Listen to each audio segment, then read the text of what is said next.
Praise the lord. అందరికీ వందనాలు. ప్రార్థన చేసుకుందాం. మహాగణుడా, మహోన్నతుడా, అత్యంత కృపగల దేవా, మీకే స్తుతులు స్తోత్రాలు వందనాలు చెల్లించుకుంటున్నాను. ఆయన ఉన్నతమైనటువంటి స్థలంలో నివసిస్తున్నటువంటి గొప్ప దేవా యేసయ్యా, మీ స్తోత్రాలు వందనాలు. దేవా, మాట మాత్రం సెలవిస్తూ సృష్టి యావత్తును సృష్టించినటువంటి గొప్ప దేవా, మీ స్తోత్రాలు చెల్లించుకుంటున్నాం. దేవా, మరి తండ్రి, మీ పక్షంగా నిలబడిపోయేటువంటి దేవా మీ దైవజనుల్ని మరొకసారి మీ ఆత్మాభిషేకంతో నింపి దేవా, మరి తండ్రి, మీ సిలువను గురించినటువంటి అనేక విషయాలు మీరు మాకు బోధిస్తూ ఉండగా దేవా, వినగలిగే చెవు, గ్రహించగలిగే హృదయం, దాచుకునే మనస్సు మెండుగా మీరు మాకు అనుగ్రహించమని ప్రార్థన చేస్తున్నాం. మీ స్తోత్రాలు దేవా. మరి తండ్రి ప్రభా, మీ యొక్క దేవా మేము వింటూ ఉండగా ప్రభా, ఇంకనూ మీ సిలువకు మేము దగ్గరగా రావడానికి సహాయం చేయమని ప్రార్థన చేస్తున్నాం. మీ సిలువ ప్రేమను మేము ప్రభా సంపూర్ణంగా పరిపూర్ణంగా అర్థం చేసుకోవడానికి మాకు సహాయం చేయమని ప్రార్థన చేస్తున్నాం. సమస్త విషయాల్లో సహాయం చేయండి. మీ సిలువలో ఉండేటువంటి యొక్క గొప్ప శక్తి, జయాన్ని, బలాన్ని మేము పొందుకోవడానికి సహాయం చేయమని ప్రార్థన చేస్తున్నాం. మీ స్తోత్రాలు. ఇదిగో ప్రభా, ఈ సమయాన్ని మా కొరకు దీవించండి. మీ ప్రియులు వారి గృహాల్లో చేరి ప్రార్థనలు ఏకీపిస్తుండగా మీ సన్నిధి వారికి తోడుగా ఉంచమని ప్రార్థన చేస్తున్నాం. దేవా, మీరే కృప చూపించండి, సహాయం చేయండి. వ్యక్తిగతంగా మీ బిడ్డలు చేసుకోబోయేటువంటి ప్రతి విధమైనటువంటి ప్రార్థన కూడా మీరు ఆలకించి గొప్ప జవాబులు మీరే అనుగ్రహించమని ప్రార్థన చేస్తున్నాం. మీ స్తోత్రాలు. సమస్త విషయాల్లో సహాయం చేయండి. మీ నామానికి మనం తెచ్చుకోండి ప్రభా. ఈ కొద్ది సమయాన్ని మా కొరకు దీవించమని ముందున సమయం అంతటిని మీకు అప్పచెప్తూ యేసుక్రీస్తు వారి పరిశుద్ధమైన నామంలో స్తుతించి ప్రార్థన చేసి అడిగి వేడుకుంటున్నాం పరలోకపు తండ్రి, ఆమేన్. పాట పాడి దేవుని మేము పడతాం. 633వ పాట పాడుకున్నాం షారోన్ ఆత్మగీతాల్లో నుంచి.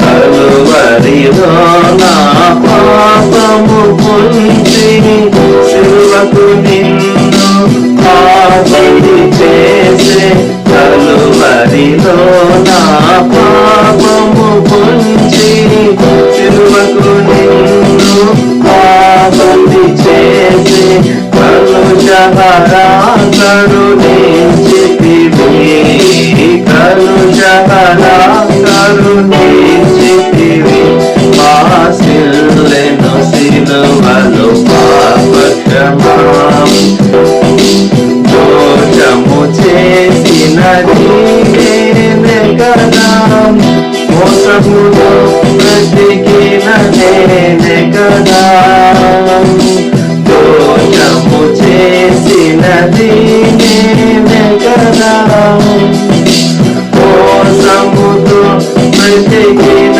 నేనే కదా, మోసితివా నా శాపభారం, మోసితివా నా శాపభారం, సిలువను సిలువలో పాప క్షమాం, యేసు ప్రభు నీ దివ్య క్షమా, సిలువను సిలువలో పాప క్షమా.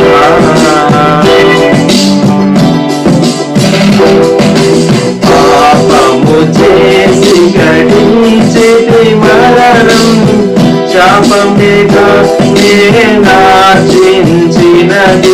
పాపము చేసి గడించేటి మరణం, శాపమేగా నేనార్జించినది, కాపరివై నన్ను ప్రోచితివి, కాపరివై నన్ను ప్రోచితివి, మా సిల్లెను సిలువలో పాప క్షమాం, యేసు ప్రభు నీ దివ్య క్షమా, మా సిల్లెను సిలువలో పాప క్షమాం. ఎందులకో నాపై ప్రేమ అన్నదయా మా మీనామదికి, ఎందులకో నాపై ప్రేమ అన్నదయా మా మీనామదికి, అందుల అందులకే భయముందితిని అందులకే భయముందితిని మాసిల్లెను సిలువలు పాపక్షమా యేసు ప్రభు నీ దివ్య క్షమా మాసిల్లెను సిలువలు పాపక్షమా నమ్మిన వారిని కాదనవని నెమ్మది నొసగడి నా ప్రభుడవని నమ్మిన వారిని కాదనవని నెమ్మది నొసగడి నా ప్రభుడవని నమ్మితిని పాదంబులను నమ్మితిని పాదంబులను మాసిల్లెను సిలువలు పాపక్షమా యేసు ప్రభు నీ దివ్య క్షమా మాసిల్లెను సిలువలు పాపక్షమా.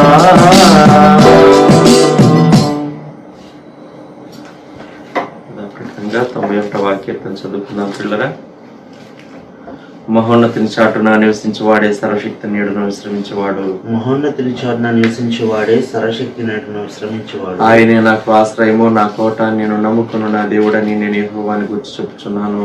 ఆయనే నాకు ఆశ్రయము నా కోట, నేను నమ్ముకున్న దేవుడని నేను యెహోవాను గురించి చెప్పుచున్నాను. వేటకాని ఊరిలో నుండి ఆయన నిన్ను విడిపించును, నాశనకరమైన తెగులు రాకుండా నిన్ను రక్షించును. వేటకాని ఊరిలో నుండి ఆయన నిన్ను విడిపించును, నాశనకరమైన తెగులు రాకుండా నిన్ను రక్షించును. ఆయన తన రెక్కలతో నిన్ను కప్పును, ఆయన రెక్కల క్రింద నీకు ఆశ్రయం కలుగును. ఆయన సత్యము కీడమును డాలునై ఉన్నది. ఆయన తన రెక్కలతో నిన్ను కప్పును, ఆయన రెక్కల కింద నీకు ఆశ్రయం కలుగును. ఆయన సత్యము కేడమును డాలునై ఉన్నది. రాత్రి వేళ కలుగు భయమునకైనను, పగటి వేళ ఎగురు బాణమునకైనను, రాత్రి వేళ కలుగు భయమునకైనను, పగటి వేళ ఎగురు బాణమునకైనను, చీకటిలో సంచరించే తెగులునకైనను, మధ్యాహ్నం మందు పాడు చేయ రోగమునకైనను నీవు భయపడుకుందువు. చీకటిలో సంచరించి తెగులకైనను, మధ్యాహ్నం మందు పాడు చేయ రోగమునకైనను నీవు భయపడుకుందువు. నీ ప్రక్కన 1000 మంది పడినను, నీ కుడి పక్కన 10,000 మంది కూలినను అపాయం ఎదుకు రాదు. నీ ప్రక్కన 1000 మంది పడినను, నీ కుడి ప్రక్కన 10,000 మంది కూలినను అపాయం నీ ఎదుకు రాదు. నీవు కన్నులారా చూచుచుండగా భక్తిహీనులకు ప్రతిఫలం కలుగును. నీవు కన్నులారా చూచుండగా భక్తిహీనులకు ప్రతిఫలం కలుగును. యెహోవా నీవే నా ఆశ్రయము అని నీవు మహోన్నతుడైన దేవుని నీకు నివాసస్థలంగా చేసుకుని ఉన్నావు. యెహోవా నీవే నా ఆశ్రయము అని నీవు మహోన్నతుడైన దేవుని నీకు నివాసస్థలముగా చేసుకుని ఉన్నావు. నీకు అపాయమేమీ రాదు, ఏ తెగులును నీ గుడారము సమీపించదు. నీకు అపాయమేమీ రాదు, ఏ తెగులును నీ గుడారము సమీపించదు. నీ మార్గములన్నిటిలో నిన్ను కాపాడుటకు ఆయన నిన్ను గూర్చి తన దూతలకు ఆజ్ఞాపించును. నీ మార్గములన్నిటిలో నిన్ను కాపాడుటకు ఆయన నిన్ను గూర్చి తన దూతలకు ఆజ్ఞాపించును. నీ పాదములకు రాయి తగలకుండా వారు నిన్ను తమ చేతుల మీద ఎత్తి పట్టుకుందురు. నీ పాదములకు రాయి తగలకుండా వారిని తమ చేతుల మీద ఎత్తి పట్టుకుందురు. నీవు సింహములను నాగపామును త్రొక్కెదవు, కదం సింహములను భుజంగమును అనగద్రొక్కెదవు. నువ్వు సింహములను నాగపామును త్రొక్కెదవు, కదం సింహమును భుజంగమును అనగద్రొక్కెదవు. అతడు నన్ను ప్రేమించున్నాడు గనుక నేను అతన్ని తప్పించదను, అతడు నా నామం ఎరిగిన వాడు గనుక నేను అతని కనపరచదను. అతడు నన్ను ప్రేమించుచున్నాడు గనుక నేను అతను తప్పించదను, అతడు నా నామం ఎరిగినవాడు గనుక నేను అతను కనపరచదను. అతడు నాకు మొరపెట్టగా నేను అతనికి ఉత్తరం ఇచ్చదను, శ్రమలో నేను అతనికి తోడై ఉండేదను, అతను విడిపించి అతని గొప్ప చేసేదను. అతడు నాకు మొర్ర పెట్టగా నేను అతనికి ఉత్తరం ఇచ్చేదను, శ్రమలో నేను అతనికి తోడై ఉండేదను, అతని విడిపించి అతని గొప్ప చేసేదను. దీర్ఘాయువు చేత అతనిని తృప్తిపరచదను, నా రక్షణ అతనికి చూపించదను. దీర్ఘాయువు చేత అతని తృప్తిపరచదను, నా రక్షణ అతనికి చూపించదను. ఆమేన్. సమయంలో దేవుని వాక్యం ఉందాం పిల్లరా. దర్శనంలో ప్రదర్శకులు గారు వచ్చి మనకు దేవుని వాక్యం అందిస్తారు. యేసుక్రీస్తు ప్రభువారు నిజమైనటువంటి పస్కా పశువుగా ఆయన వధింపబడ్డాడు. నిజమైనటువంటి పాస్ ఓవర్ ల్యాంబ్ ప్రభు అయినటువంటి యేసుక్రీస్తు వారి ఆయన ఆచరించినటువంటి ఆఖరు పస్కా. తన పబ్లిక్ మినిస్ట్రీలో ఆయన అప్పగింపబడబోయేటటువంటి రాత్రి ఆయన ఆచరించినటువంటి పస్కా. అది యెరూషలేములో యేసుక్రీస్తు ప్రభువారు ఆచరించినటువంటి పస్కాను గూర్చి మనము మత్తయి, మార్కు, లూక సువార్తల్లో చదువుతాం. యోహాను సువార్తలో ఆయన ఆ పస్కా ఆచరించే సమయంలో చెప్పినటువంటి అనేక విషయాలు సవివరంగా యోహాను సువార్తలో మనం చూస్తాం. మార్కు సువార్త 14వ అధ్యాయంలో నుండి 12వ వచనం మొదలుకొని 16 వరకు చదువుతాను, గమనించండి. పులియని రొట్టెల పండుగలో మొదటి దినమున వారు పస్కా పశువును వధించునప్పుడు ఆయన శిష్యులు, నీవు పస్కాను భుజించుటకు మేము ఎక్కడికి వెళ్ళి సిద్ధపరచవలని కోరుచున్నావని ఆయన అడుగ్గా, ఆయన, మీరు పట్టణంలోనికి వెళ్ళుడి, అక్కడ నీళ్లకుండ మోయిచున్న ఒక మనుష్యుడు మీకు ఎదురుపడును. వాని వెంటబోయి వాడు ఎక్కడ ప్రవేశించునో ఆ ఇంటి యజమాని చూచి, నేను నా శిష్యులతో కూడా పస్కాను పూజించుటకు నా విడిది గది ఎక్కడనని బోధకుడు అడుగుతున్నాడని చెప్పుడి. అతడు సామగ్రితో సిద్ధపరచబడిన గొప్ప మేడగది మీకు చూపించును, అక్కడ మన కొరకు సిద్ధపరచడని చెప్పి తన శిష్యుల్లో ఇద్దరిని పంపాను. శిష్యులు వెళ్ళి పట్టణంలోనికి వచ్చి ఆయన వారితో చెప్పినట్టు కనుగొని పస్కాను సిద్ధపరిచారు. ఈ భాగాలు మనం చదివితే కొంచెం ఆశ్చర్యంగా మనకు అనిపిస్తాయి.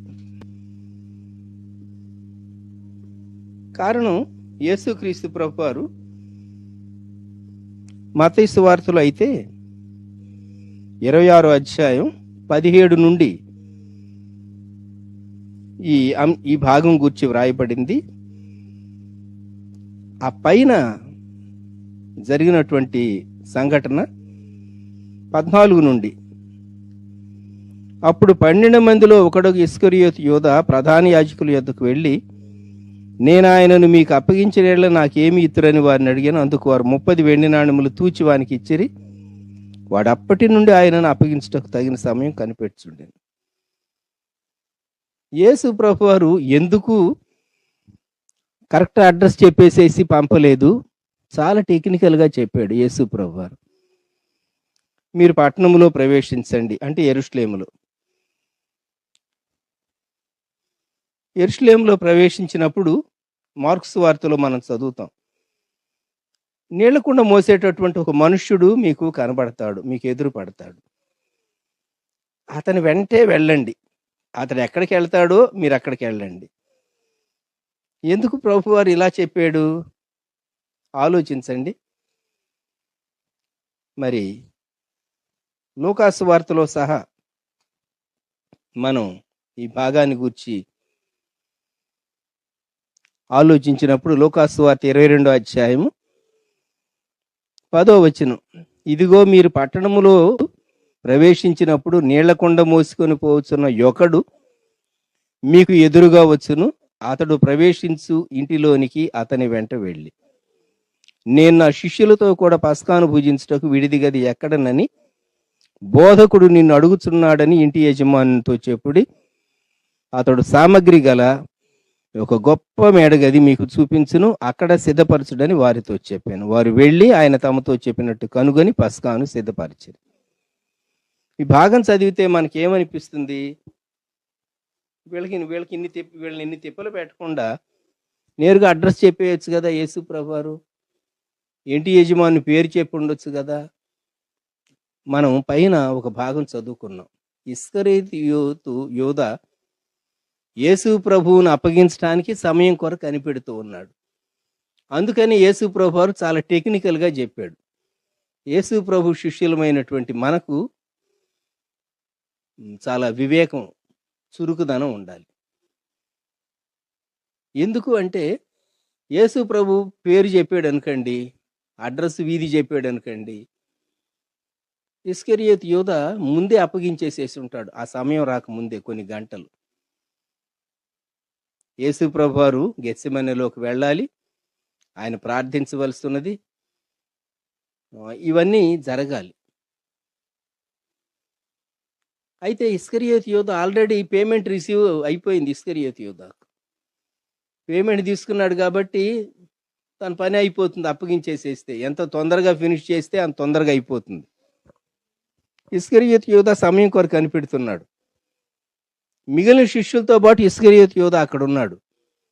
అందుకే ప్రభువారు చెప్తూ ఉన్నాడు, మీరు పట్టణంలో ప్రవేశించండి, మీకు ఒక పురుషుడు, ఒక మనుషుడు ఎదురుపడతాడు. మామూలుగా నీళ్లు ఎవరు మోస్తారు అంటే ఆడవాళ్ళు మోస్తారు. ఆడవాళ్ళు కుండతో మోస్తారు.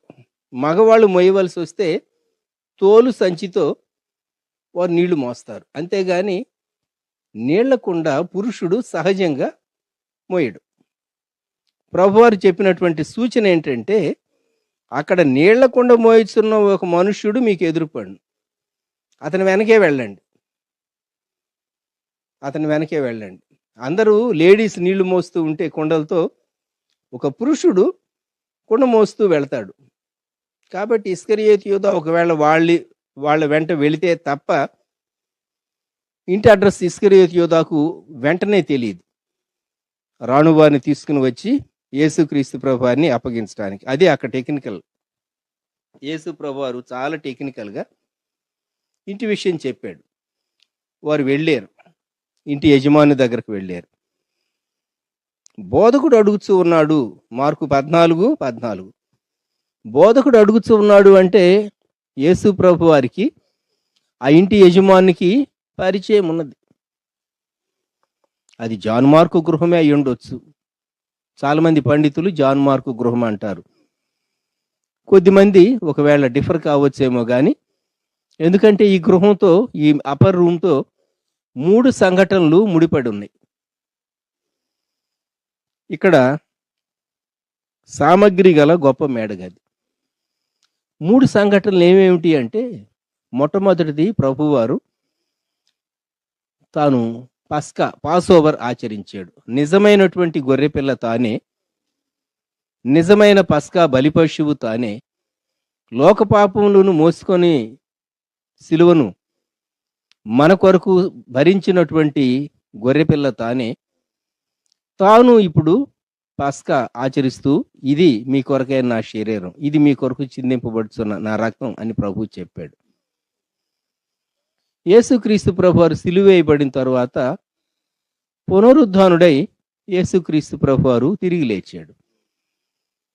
తిరిగి లేచి వారికి కనిపించింది కూడా ఆ గదిలోనే, మేడగదిలోనే.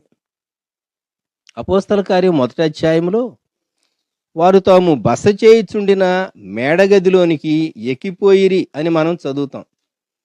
అపోస్తల కార్య గ్రంథం 1వ అధ్యాయం 13వ వచనం. తాము బస చేయుచుండిన మేడగదిలోనికి ఎక్కిపోయిరి.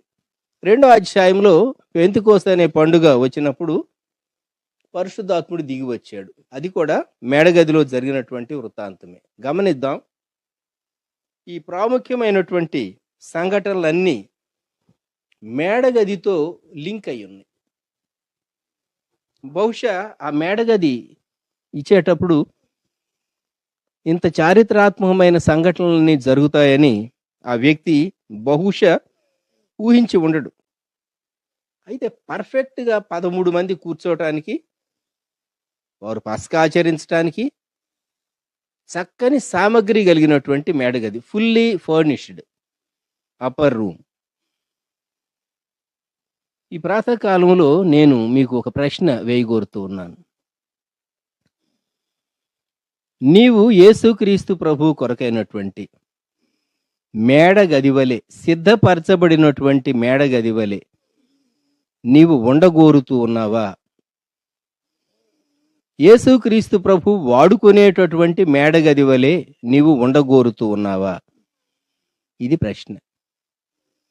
ఇది సామగ్రి గల మేడగది అని చెప్పబడింది. సామగ్రి గల మేడగది అంటే చక్కగా వారు కూర్చుని కంఫర్టబుల్గా పస్కా ఆచరించడానికి అది అనుకూలత కలిగినటువంటి మేడగది.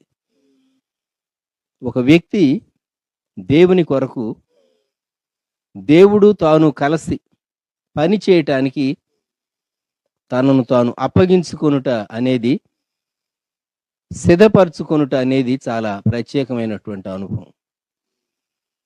ఎంతమందో వేదాంత విద్య అభ్యసిస్తారు, మంచిది. ఎన్నో సంవత్సరాలు వేదాంత విద్య, ఇండియాలో కానివ్వండి, ఇతర దేశాల్లో కానివ్వండి, వేదాంత విద్య అభ్యసిస్తారు. ఎందుకంటే తమను తాము దేవుని పరిచర్య కొరకు సిద్ధపరచుకుంటారు. It needs lot of dedication, lot of preparation, years of preparation. కొంతమంది అనేక సంవత్సరాలు పరుచుకుంటారు. గొప్ప సామగ్రి గల మేడగది. ముందు సిద్ధపరచుకుంటే ఆ తర్వాత వాడుకోవటానికి అవకాశం ఉంటుంది. 2, యజమాని యేసు ప్రభువారు కబురు చేసి అడిగినప్పుడు ఇవ్వటానికి ఆ యజమానునికి సిద్ధమైనటువంటి మనసు ఉన్నది. ప్రభువుకు సహకరించాలి అనే సిద్ధమైన మనసు మనకి ఎంత మట్టుకున్నది. 2,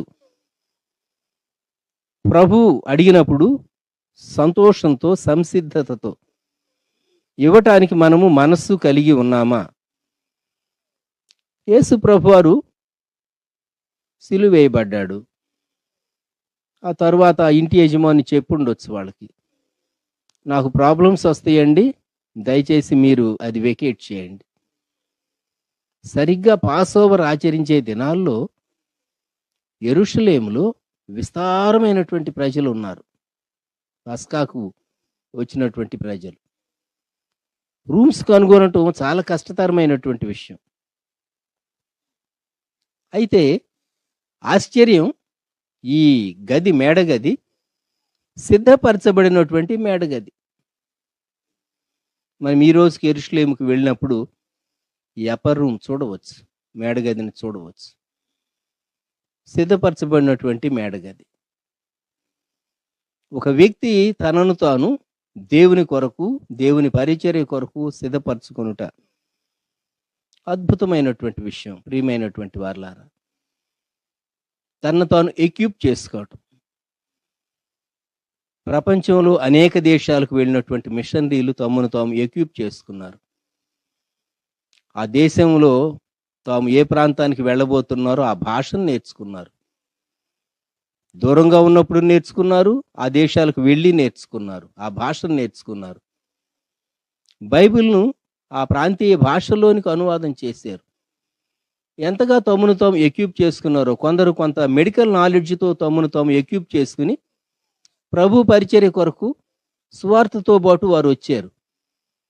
వారి మెడికల్ మినిస్ట్రీని బట్టి ప్రజలు వారిని అంగీకరించారు. దానితో పాటు వారు సువార్తను కూడాను చక్కగా చెప్పడానికి అవకాశం కలిగింది. వ్యక్తి తనను తాను ఎక్విప్ చేసుకొనుట అనేటటువంటి అంశం మనకు చాలా ఆశ్చర్యాన్ని కలిగిస్తుంది. ఒక వ్యక్తి తన తాను ఎక్విప్ చేసుకోవాలంటే దాని కొరకైనటువంటి ఆశ, దాని కొరకైనటువంటి అపేక్ష, దాని కొరకైనటువంటి సిద్ధపాటు అవసరం. So he's willing to pay the price. మనము ఎక్విప్ చేసుకుంటూ ఉన్నాం ప్రభు కొరకు అంటే, ప్రభు కొరకు ఏదైనా కార్యం చేయటానికి మనం ఆ వెల చెల్లించడానికి సిద్ధపడుతూ ఉన్నాము అని జ్ఞాపకం పెట్టుకోవాలి. కాలాన్ని, సమయాన్ని తన స్వాధీనమందు ఉంచుకున్నటువంటి గొప్ప దేవుడు ఆయా దేశాల్లో, ఆయా కాలాల్లో, అనేక ప్రాంతాల్లో యథార్థవంతులను బలపరచడానికి, నిజంగా దేవుడంటే ఆయన ప్రేమించి భయపడేటటువంటి వారిని వెదక రక్షించడానికి నేను ఎవరిని పంపించాలి? యెషయా అన్నాడు, ఇదిగో ప్రభువా నన్ను పంపుము. మేము ఎవరిని పంపేదము? నేనున్నాను, నన్ను పంపు. ఎప్పుడైతే వ్యక్తి తాను ఒకవేళ యెషయాలో సరే పెదవులకు తగిలి ప్రాయశ్చిత్తం చేసి ఆ తర్వాత వెళ్ళి ప్రకటించమన్నాడు. మనం సిద్ధపరచుకోవటం ఉన్నది, ప్రభు సిద్ధపరచడం రెండో భాగం ఉన్నది. మొదటి భాగం మనం సిద్ధపరచుకోవటం. ఇది ఫర్నిచర్తో సిద్ధపరచబడినటువంటి గది. ప్రభు సిద్ధపరిచేది ఉన్నది, అది ప్రభువే నేర్పిస్తాడు. సో 2 భాగాలు. మన భాగం మనం చేసినప్పుడు దేవుడు తన భాగం తాను చేస్తాడు. ఇక్కడ ఈ మేడగది చాలా దీవెనకరమైనటువంటి గదిగా ఉన్నది. మనము ప్రతి ప్రభు దినం, ప్రభు బల దగ్గరకు వచ్చినప్పుడల్లా ప్రభు ఆచరించినటువంటి ప్రభురాత్రి భోజనం, పాసోవర్ మనం జ్ఞాపకం చేసుకుంటూ మన కొరకు వధింపబడినటువంటి ప్రభు యొక్క శరీరాన్ని, రక్తాన్ని మనం గుర్తు చేసుకుంటూ మనం ప్రభు బలలో పాలు పొందుతాం కదా. 13 మంది యేసుక్రీస్తు ప్రభుతో 12 మంది శిష్యులు ప్లస్ ప్రభువారు. అందుకని ఒక సామెత ఉన్నది ఇంగ్లీష్లో, 13 at the table is considered unlucky అని. భోజనం బల్ల దగ్గర 13 మంది కూర్చోవటం అశుభం అని కొన్ని హోటల్స్లో, విదేశాల్లో 13వ రూమ్ నంబర్ ఉండదట. రూమ్ నంబర్ 12 ఉంటుందట, 14 ఉంటుందట. 13 ఉండదట, భయం అన్నమాట. యేసుక్రీస్తు ప్రభువారు అప్పగింపబడినటువంటి రాత్రి ఆయన ఫుల్లీ ఫర్నిష్డ్ అప్పర్ రూమ్లో యేసుక్రీస్తు ప్రభువారు పస్కా ఆచరించాడు. మనం అనుకోవచ్చు, యేసు ప్రభు ఆచరిస్తానంటే యేసు ప్రభు అడిగితే నేను ఆయన కొరకు చాలా పెద్ద హాలే సిద్ధం చేసి ఇవ్వనా ఫర్నిచర్తో. ఎస్, కొన్ని దేశాల్లో సువార్త కొరకు ఆటంకాలు ఉన్నాయి. అక్కడ వారు ఏం చేస్తూ ఉంటారంటే పెద్ద పెద్ద ఇళ్ళు అద్దెకి తీసుకుంటారు. నేను దేశాల పేర్లు చెప్పను. మధ్యప్రాచ్య దేశాల్లో, మిడిల్ ఈస్ట్లో పెద్ద ఇళ్ళు అద్దెకి తీసుకుంటారు, అంత అవసరం లేకున్నా సరే. ఎందుకు? ప్రభు దినం లేక వారికి హాలిడే శుక్రవారం ఉంటుంది. శుక్రవారం ప్రభు బిడ్డలు చేరి ఆయన ఆరాధించడానికి ఆ విశాలమైనటువంటి ఇల్లు వారికి ఉపయోగపడుతుంది. ఒకరే కాదు, అనేక మంది తీసుకుంటారు. ఎప్పుడు ఒకే ఇంట్లో పెడుతూ ఉంటే మళ్ళా పై వారికి తెలిసిపోతుంది, సమస్యలు వస్తాయి.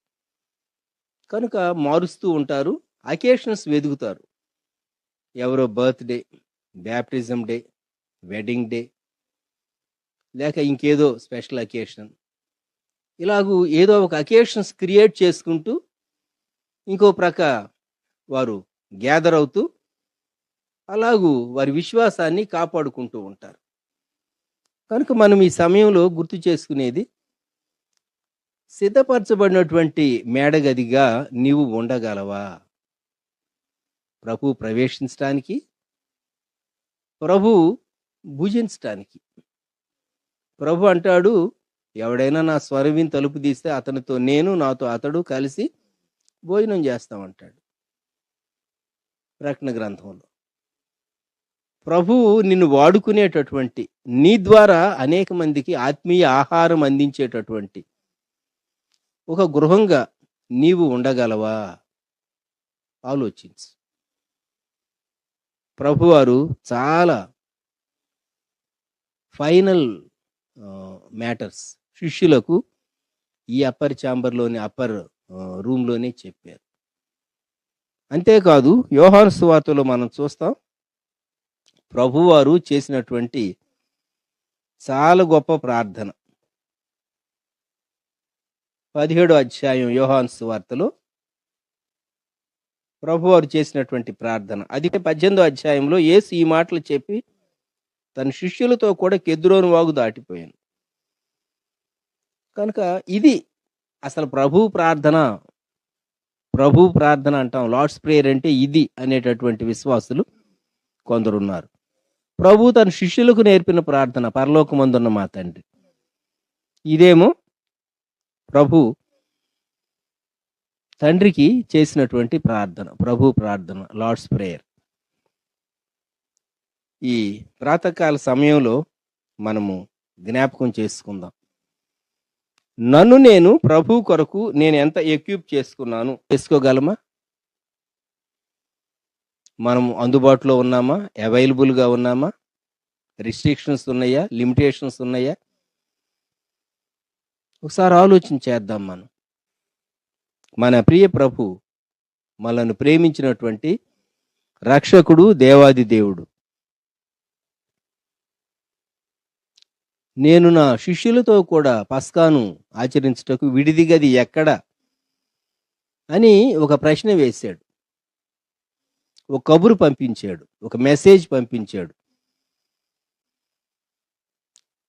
నేను నీ ద్వారా మహిమను పొందటానికి, నీ ద్వారా శిలువ సువార్త, రక్షణ సువార్త వెల్లడవటానికి ఒక సాధనంగా నీవు ఉండటానికి ఇష్టపడుతూ ఉన్నావా? నీవు నన్ను ప్రేమిస్తూ ఉన్నావని దీని వలన లోకానికి రుజువుపరచగలవా? ధైర్యంగా ప్రభు మనలను అడుగుతూ ఉన్నాడు. యూట్యూబ్లో మాట్లాడవలసి వస్తుంది, ఇలా యూట్యూబ్లో లైవ్లో మాట్లాడవలసి వస్తుంది. నేను కానీ భాను గారు కానీ ఎన్నడూ అనుకోలేదు, మేము ఆశించలేదు సహా. అయితే పరిస్థితులను బట్టి దేవుని బిడ్డలను, సంఘాన్ని బలపరచడానికి దేవుడిచ్చినటువంటి ఈ మీడియా వాడుకోవలసి వచ్చింది. ప్రభు ఇచ్చినటువంటి నడిపింపును బట్టి, ప్రభు చూపినటువంటి గొప్ప కృపను బట్టి మేమెంతటి వారు మనల్ని మనం ఎక్విప్ చేసుకోవటం, మనము దేవుని సన్నిధానంలో గడపకుండా, దేవుని ఆత్మ సహాయం లేకుండా మనం అందించలేము. దేవుడే గొప్ప కృప చూపించాడు. ప్రభువును మనం ఎంతో స్తుతింపబద్ధులంగా ఉంటూ ఉన్నాం. ఈ సమయంలో నేను నా శిష్యులతో కూడా పస్కాను భుజించటకు విడిదిగది ఎక్కడ అని ప్రభు వేసినటువంటి ప్రశ్నకు మనం అవును ప్రభా, ఇదిగో నేను సిద్ధంగా ఉన్నాను, lord Jesus please come in అని ఎవరైతే ప్రభువుని ఆహ్వానించి ప్రభువుకు అందుబాటులో ఉంటారో వారితో ప్రభు సహవాసం చేస్తాడు. ప్రభు వారిని సాధనంగా వాడుకుంటాడు. ప్రభు వారి ద్వారా మహిమను పొందుతాడు. ప్రార్థన చేసుకుందామా? ప్రేమగల మా తండ్రి, పరిశుద్ధ ప్రభ, గొప్ప దేవ, మా రక్షక, మీకు వందనములు, స్తుతులు, స్తోత్రములు. ప్రియ తండ్రి, ఈ సమయంలో మేము మేడగదిని గూర్చి మాట్లాడుకున్నాం. గొప్ప సామగ్రి గల మేడగదిని గూర్చి మేము మాట్లాడుకోవటానికి మీరు చూపినటువంటి కృప కొరకు వందనాలు, స్తుతులు చెల్లిస్తున్నాం. ప్రియ తండ్రి, మీరే స్వయముగా ఆ ఇంటి యజమానికి కబురు చేశారు. ఆ ఇంటి యజమాని కనుగొనేటటువంటి ఒక టెక్నికల్ విధానం శిష్యులకు మీరు నేర్పించారు. మీరు చెప్పినట్టుగా శిష్యులు చేశారు. ఎన్నో ప్రాముఖ్యమైన సంఘటనలు ఆ మేడగదిలో జరిగినాయి. మీరు ఆఖరు సంగతులు అనేకం చెప్పారు, ఆఖరు ప్రార్థన చేశారు, ఎన్నో హెచ్చరికలు ఇచ్చారు, ఎన్నో సంగతులు శిష్యులతో షేర్ చేశారు. ప్రియ ప్రభా, మీరు పునరుద్ధారులైన తర్వాత అక్కడే కనబడ్డారు. శిష్యులు మేడగదిలోనికి ఎక్కి వెళ్ళారని అపోస్తల కార్యం 1వ అధ్యాయంలో మేము చదువుతూ ఉన్నాం. అలాగే ప్రియ తండ్రి, 2వ అధ్యాయంలో పరిశుద్ధాత్ముడు మేడగదిలోనే సంఘం మీదికి దిగి వచ్చాడని మేము గ్రహిస్తూ స్తుతిస్తూ ఉన్నాం. ఇన్ని ప్రాముఖ్యమైన సంఘటనలతో లింక్ అయినటువంటి అప్పర్ రూమ్ మా జీవితంలో కూడా మీరు మాతో సహవాసం చేస్తూ మమ్మల్ని బలపరిచేటటువంటి మేడగది అనుభవంలోనికి మీరు మమ్మల్ని నడిపించండి, బలపరచండి. యేసుక్రీస్తు ప్రభు నామములో ప్రార్థించి వేడుచూ ఉన్నాము తండ్రి, ఆమెన్. మన ప్రభు అయిన యేసుక్రీస్తు వారి కృప, దేవుని ప్రేమ, పరిశుద్ధాత్ముని అన్యోన్య సహవాసం సదాకాలం సంఘమునకు తోడై ఉండును గాక. ఆమెన్.